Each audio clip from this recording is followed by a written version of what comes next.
Hello everyone and welcome to my first tutorial of After Effects, and probably it's going to be the last because I'm just doing this, I don't know, I'm not an expert on After Effects, but I got this project that they asked me to create a ribbon sphere in After Effects, which was, the idea of it was to create it like being animated from the bottom to the top, and well, just let me show you what I mean.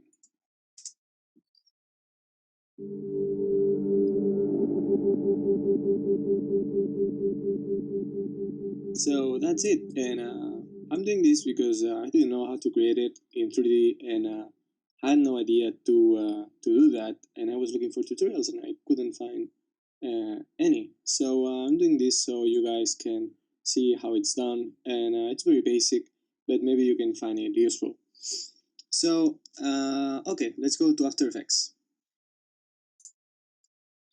Alright, once in After Effects, first thing we're going to be creating is a new composition. Okay, and you can do it like the size you want. I'm going to do it like HGTV 720 25, and create it like 10-second long. It's okay. Okay, hit OK. Alright, so the first thing we're going to be creating is the shape of the sphere, and the way we do that is just selecting this round rectangle tool and drawing a shape here on the top like that, and make sure to make it bigger than the size of the composition. You're going to see why in a few seconds. Just wait for it. Okay, so we have this, and we're gonna add a linear wipe effect to it. Okay, the way the reason why we're adding this linear wipe effect is for the animation. So we go here to the first frame and set a stopwatch for the completion. Make sure to make it 100 first. Stopwatch, move it on timeline like 1 second or so, and click 0. Okay, so what we have here, it's this thing, this shape being generated. The thing I don't like is the angle, because it's 90 degrees, and I want it to be I want it to be more dynamic. So let's do it in 45. Okay, so like that, it's nice enough. So okay, we have to do like a couple of shapes like this one. So just duplicate it, Command D or Control D on Windows, and move it down. Delete collides with the other one. Click P for position, P for position, and move it plus 75 pixels on the Y axis. Okay, and just basically do the same as you cover the whole thing. Plus 75, Command D, duplicate, move, P for position, plus 75 pixels on the Y, and the last one here, P plus 75. Okay,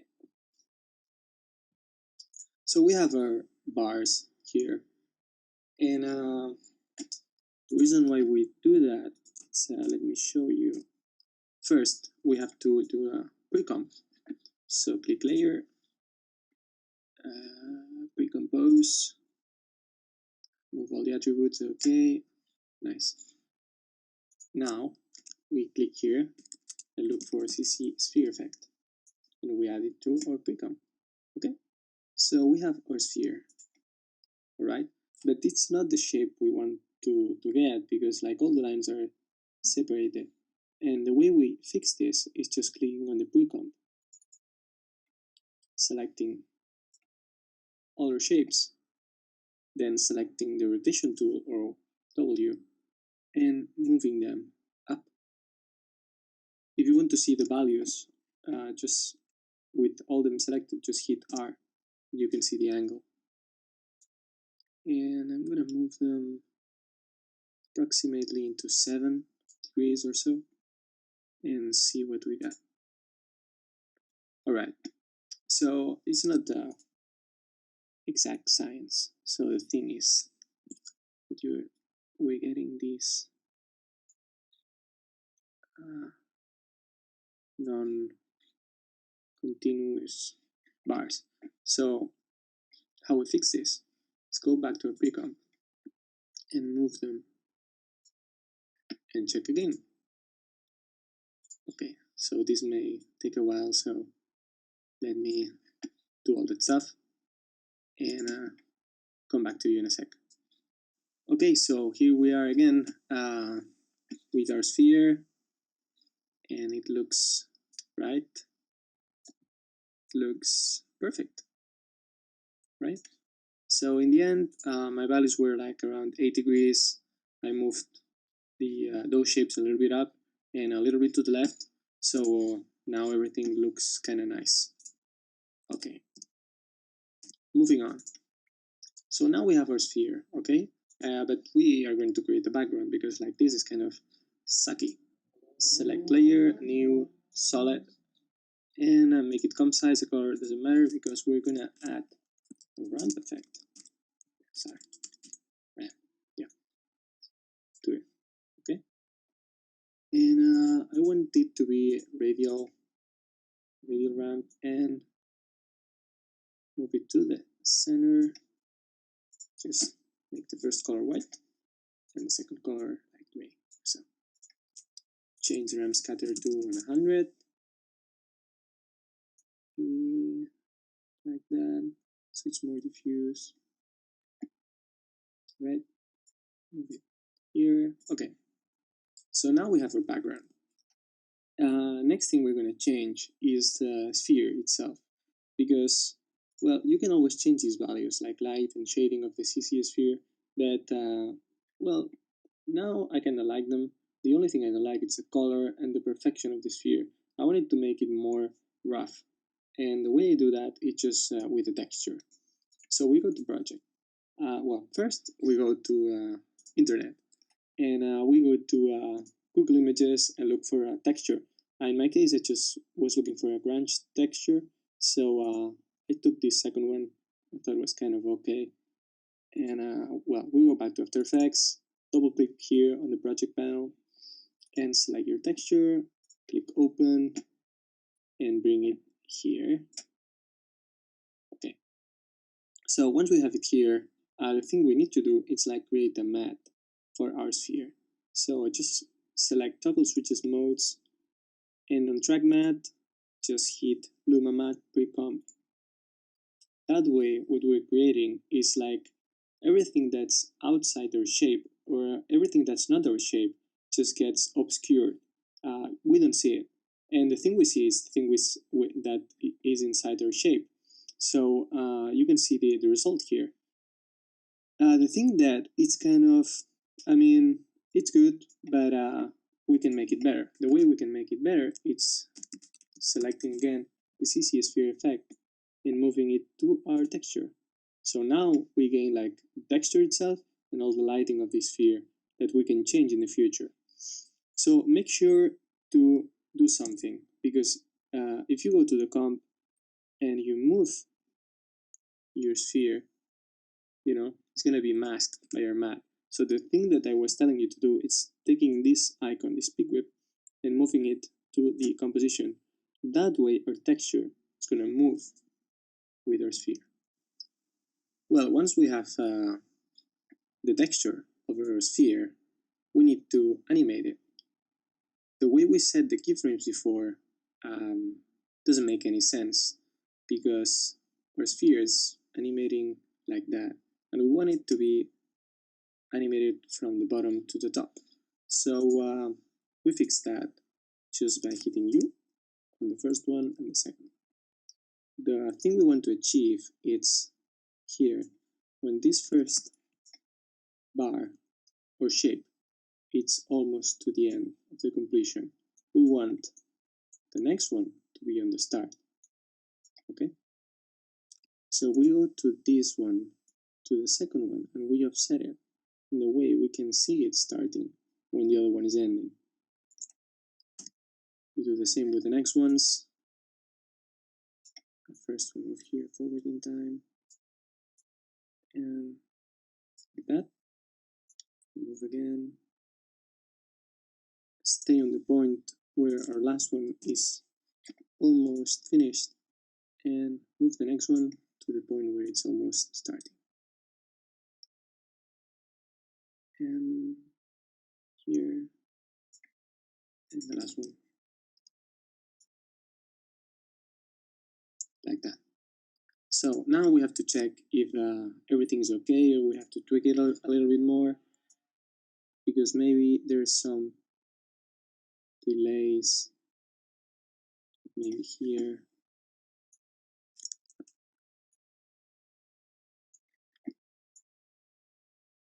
Could be like 1 or 2 dropped keyframes. Not here, not here, and not here. So everything seems to be fluid and okay. So that's the first time it happens like that, but to me. But if you have any problems, just tweak these values like that, move them forward or backwards in time, so you don't get like a bar that stops and then the next one starts like a couple of frames before, because you want it to be fluid. So we have it like that. So next thing we have to do, it's like well, in my first animation I set the rotation to 90. That way we could see like the animation being generated from the bottom of it. And we go here to where it starts, we set a keyframe for rotation on X, and we move forward in time. And when it finishes, we set it to 0. Okay? Well, maybe it's better to leave the animation a little bit more forward in time, so we can see the spiral, and then, so that way it seems like it's just two-dimensional, and then we see that it's 3D, well, even if it's simulated 3D. And one thing we can do is go here in the start of the animation and set a keyframe for rotation Y on the CC sphere effect and move in time again, and when it finishes we can do like that. So that way the sphere is rotating on the Y-axis to here.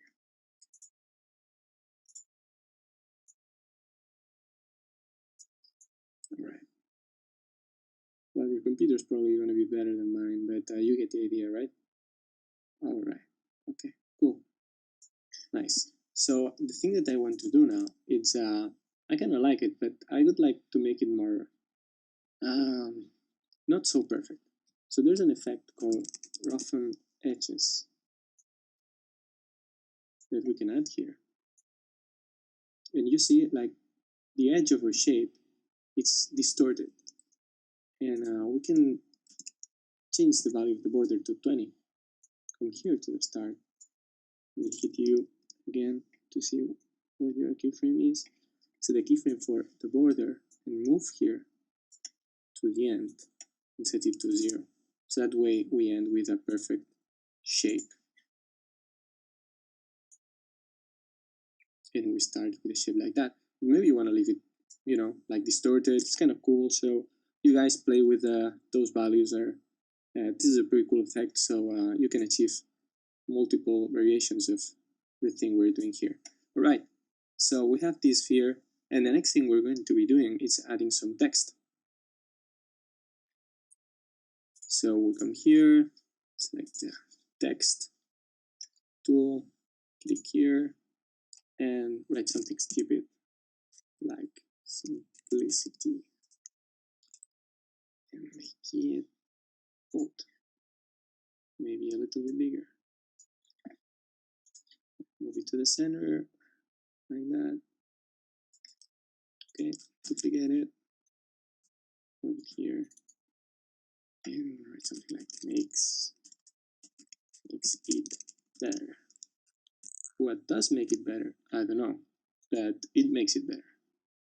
So change it to light, maybe a little bit smaller, and move it to the center. something like that. Maybe you can just take this value and be like this. Well, something like that. You get the idea, right? Okay, so what we can do now, just if you see where the animation is ending, or maybe move a little bit, before in time, maybe move this a little bit down, like that, and set keyframes for the opacity. So just put this to 0.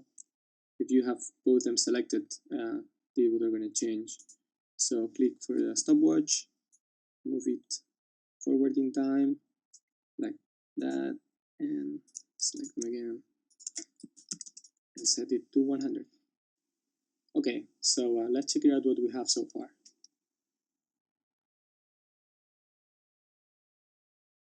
Well,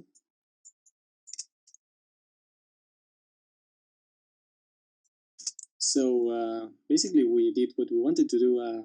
It's pretty basic, but we created an ribbon sphere, we animated it, so it seems like it's 2D, and then turns out to be that it's 3D.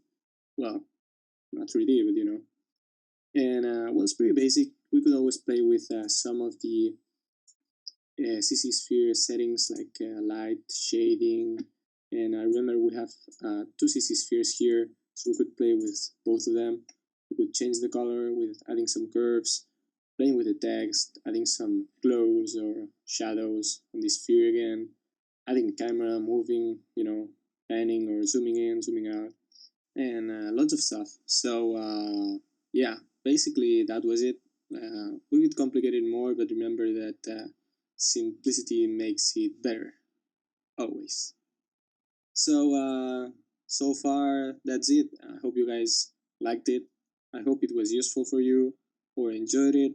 We covered like some basic effects, but you know we got what we wanted, so I'm pretty happy with it. It taught me many things, so I hope you learned a little bit from it. And well, maybe you guys see you later in the next tutorial if there's one. So thanks for watching, and goodbye.